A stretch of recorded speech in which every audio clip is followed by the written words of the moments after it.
Nanalo daw si Congressman Bini Abante. Diba? Pero parang totoo ito Kasi lumabas sa balita, mga kababayan, na ang Comelec Second Division ay nagdeklara na po ng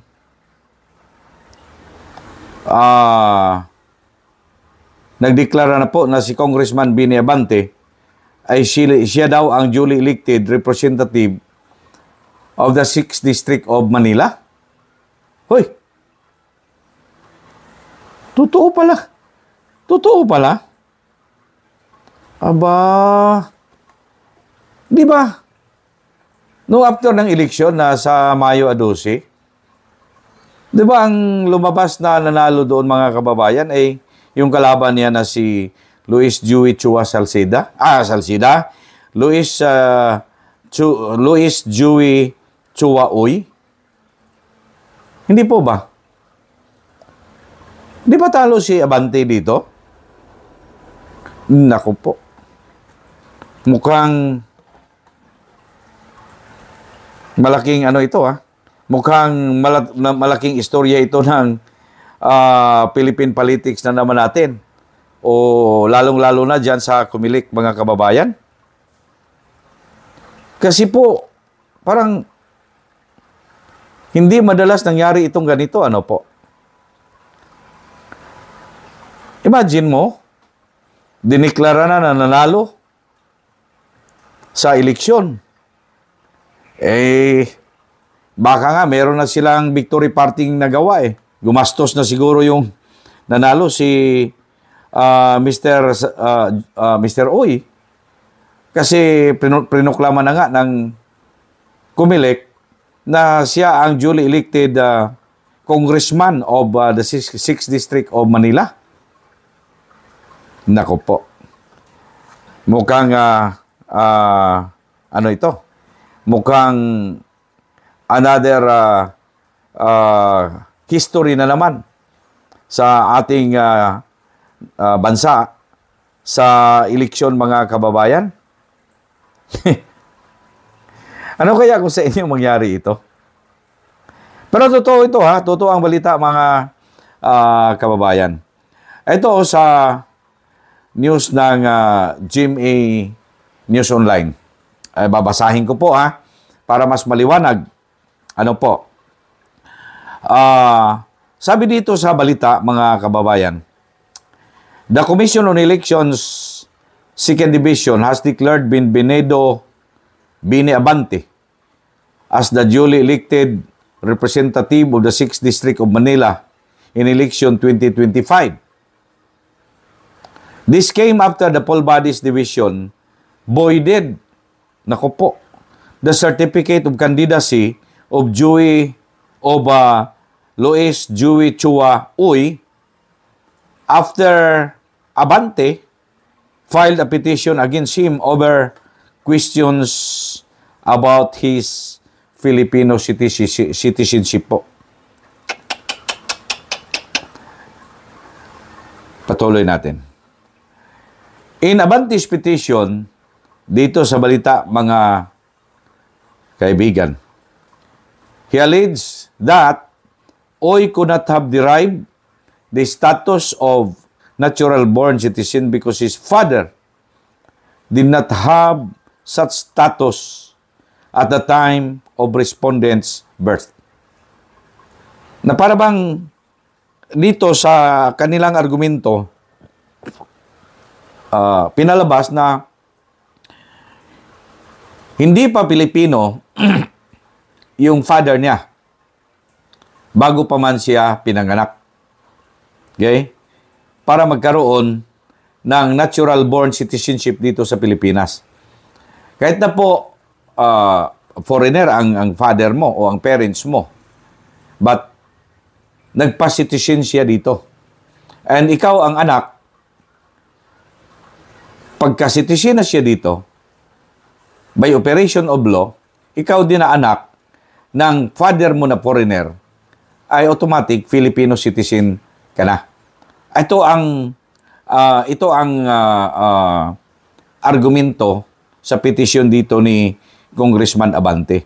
Di daw niya makuha ang status of natural-born citizen because ang kanyang tatay dapat natural-born citizen nung time na siya ay pinanganak.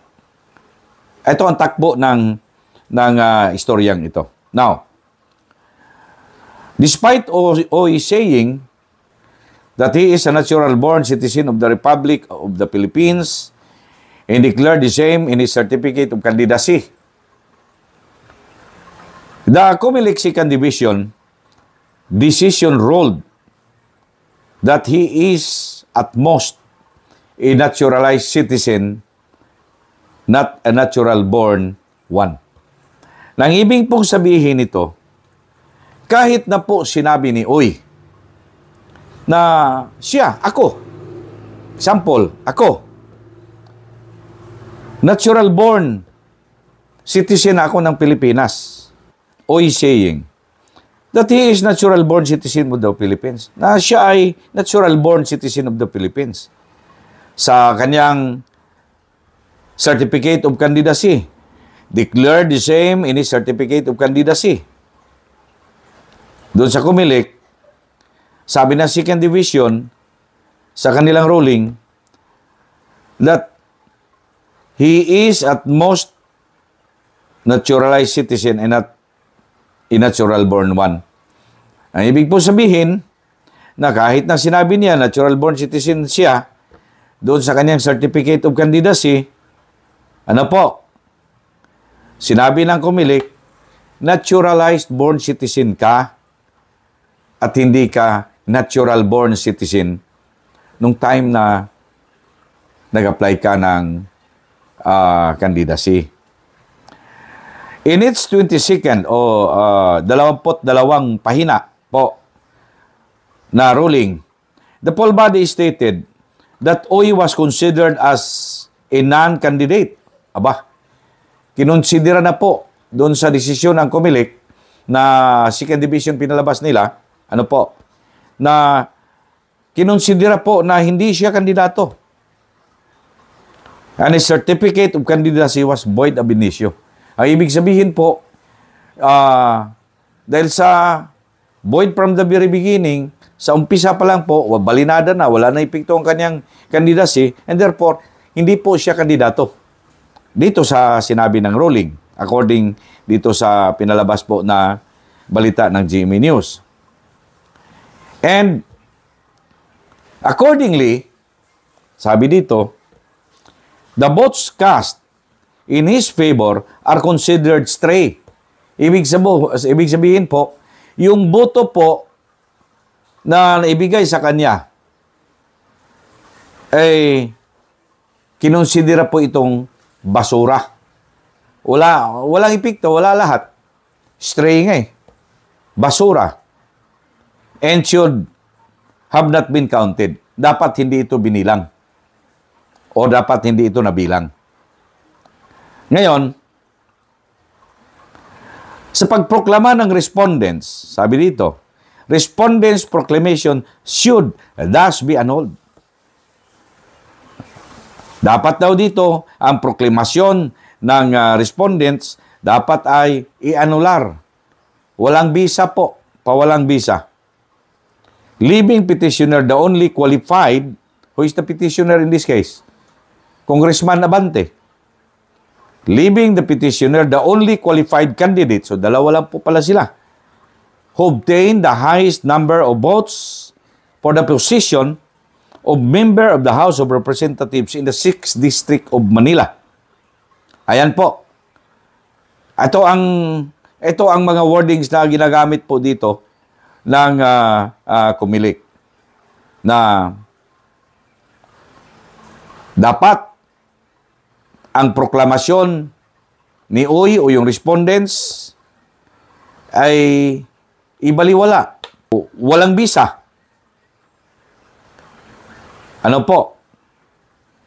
And yung pangalawa na kandidato na nakakuha ng pinakamataas na boto, in this case, ay siya ang makahawak po ng posisyon bilang member ng House of Representatives in the 6th District of Manila. Aba. Ito ang sabi ng decision. Ngayon, Abante meanwhile said that the COMELEC's decision adheres to the rule of law. Siyempre, naturalmente, favorable sa kanya na ito ang lumabas na desisyon ng Second Division ng COMELEC. Naturalmente, alangan naman sabihin mo, I am not happy of the decision of the Second Division. Naturalmente. Hindi. Kung anong uri ng pagpuri po ay ibigay mo sa kanila. Naturalmente. Now, this is a victory not just for me, sabi ni Abante, and the voters of Manila 6th District, but for the Constitution. Aba, damay pa dito ang Constitution. Hindi lamang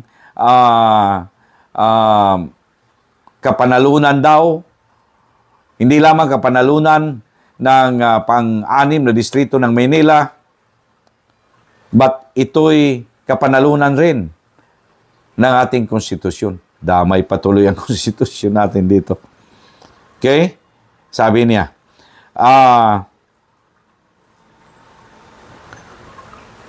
and the rule of law. The Constitution is clear. Sabi niya, only natural-born Filipino citizens are qualified to serve in Congress. Sabi niya, our people deserves leaders whose allegiance to the country is beyond question, and whose qualifications are beyond doubt. Ang Section 6, Article 6 of the 1987 Constitution provides, excuse me po, that no law or no person shall be a member of the House of Representatives unless he is a natural-born citizen of the Republic. No question about that. No question about that.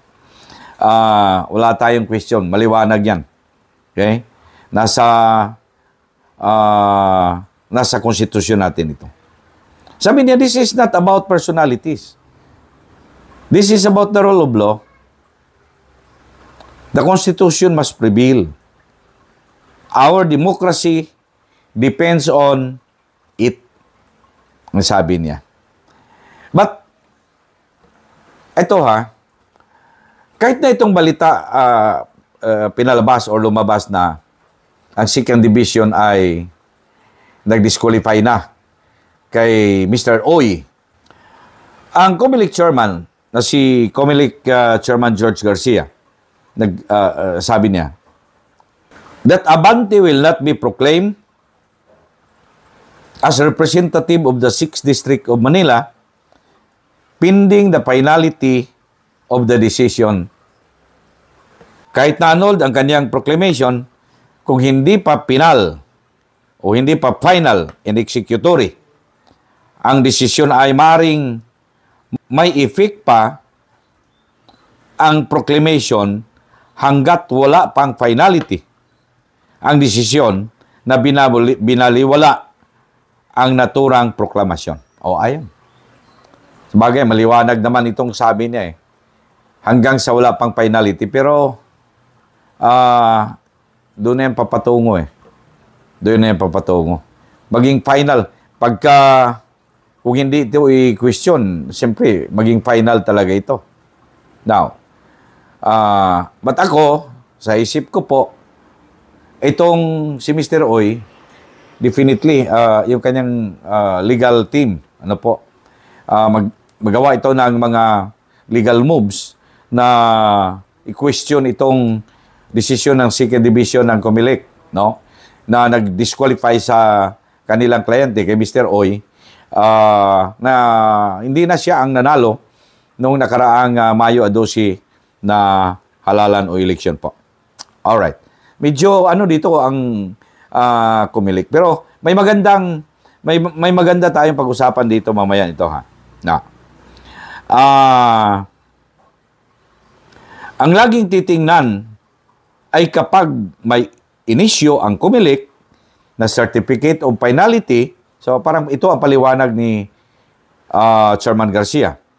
Ang lagi daw tingnan ay kapag may inisyo ang COMELEC na Certificate of Finality in entry of judgment. Dalawa ito. Certificate of Finality, yung isa entry of judgment. Okay?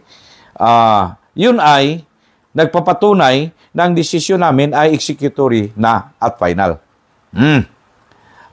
Yun ang kanyang explanation.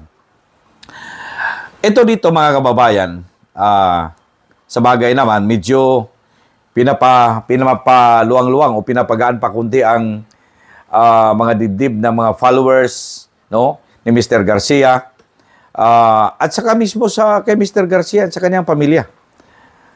Biruin mo, nanalo na, no? In fact, siguro ilang araw sila nag-declare ng kanilang victory party. Ano po? Siyempre nanalo ka eh.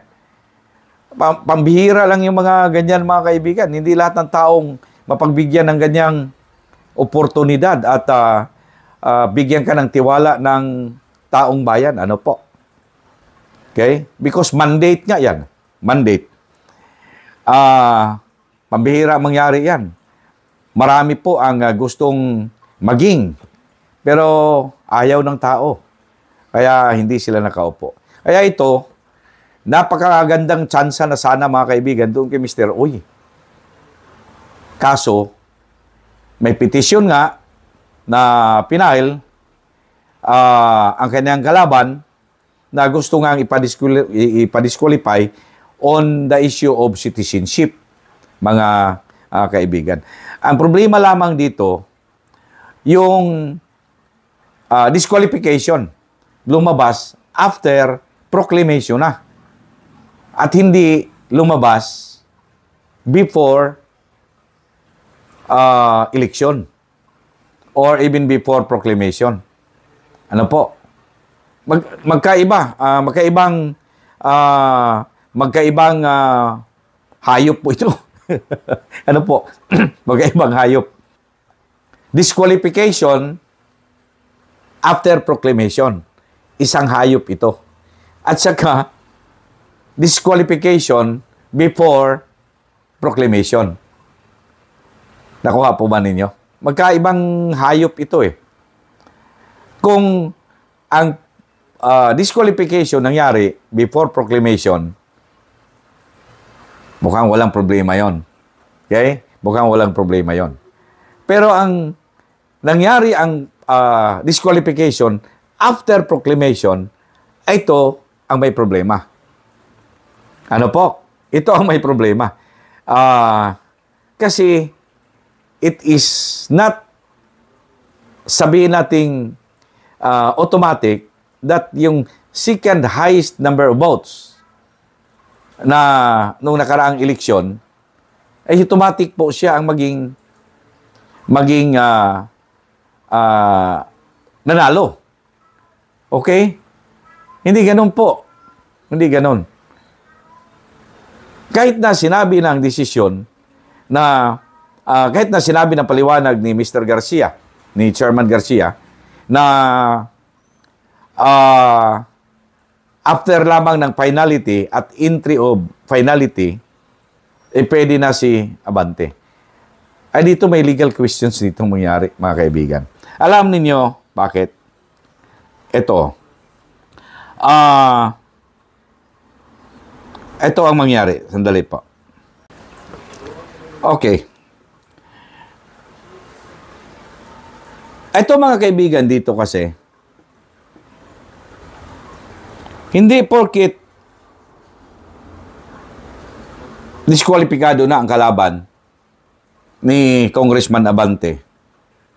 Even meron na pong finality, mga kababayan, sa tingin ko po, hindi pa rin maging automatic nanalo na si Abante. Ganito ang epekto niyan. Yung loser, yung loser nung election, hindi siya talaga magiging winner. Because the loser does not automatically become the winner. If the elected candidate is disqualified by the COMELEC due to citizenship or any other causes for disqualification under the Philippine law. Kasi ang epekto ng disqualification after proclamation, mga kaibigan, dapat ang posisyon bakante. Hindi po ba? Dapat ang posisyon i-declare ng COMELEC as vacant. So that magkaroon, mga kaibigan, magkaroon ng tinatawag natin na special election. Kasi hindi ma-inherit po eh. Hindi po ma-inherit. Yung mandate nung isang taong na-disqualify, it will not be credited or inherited by Abante. Ano po? It will not be inherited by Abante because disqualified ang kanyang kalaban. Ano po? Alam niyo bakit? Yung principle na yan, diniscuss yan sa kaso ni Mendoza versus COMELEC. And yung desisyon na yan ay rini-affirm po ng mga musunod pang karami-raming mga kaso na may similarity ganito. Na ang kandidato po who received the second highest number of votes does not automatically inherit the victory. Why? Bakit po? Because of the term mandate. Yung boto doon kay Abante, hindi po ba mandate yun? Kasi hindi nga siya diniklara na siya ang winner. Hindi nga siya nakagarner ng the highest number of votes nung eleksyon. Minus sa issue ng disqualification. Si Mr. Uy ang nanalo. Ano po? Hindi siya Abante. At yung disqualification na sinabi ng COMELEC, hindi yun niya, yung mandate ni Mr. Uy, hindi ma-inherit ni Mr. Abante, ni Congressman Abante. Ano po? Hindi ma-inherit. Because ang effect of disqualification is not inheritance. Ang effect of disqualification, mga kaibigan, is vacancy. Tama po? Why? Because the mandate of the disqualified candidate is not the mandate of the losing candidate. Nakuha po ba ninyo ako? Ulitin ko po ha. Yung mandate nung disqualified candidate, siyempre winner siya. Sabihin na natin disqualified, hindi na natin sabihin winner. Dinisqualify siya. Nanalo nga siya pinadisqualify. Okay. Yung mandate niya, because ang mandate of the people, isa lang hindi yan marami ang mandate of the people. Pagka pinanalo nila yan, nandoon binigay sa kanya ang mandate. Okay? And wala nang mandate na para may susunod. Kasi nga sabi ko, dalawang hayop, mga kaibigan, yung disqualification before proclamation and disqualification after proclamation. Nakuha po ba ninyo yon? Okay? So, kung nakuha ninyo yon, dito tayo sa proclamation after o disqualification after proclamation.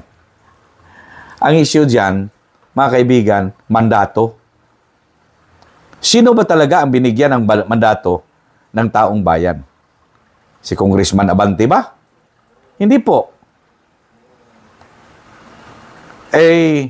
Pwede ba itong ma-cure, mga kaibigan, ng desisyon ng second division na dinisqualify nila yung kalaban? Sa tingin ko po, hindi po. Bakit po? Mendoza versus Comelec. Ano po? Na sinabi doon ng desisyon na the candidate who received the second highest number of votes does not automatically inherit the victory. Because, why? Kulang po ng mandate. Mandato po, lack of mandate.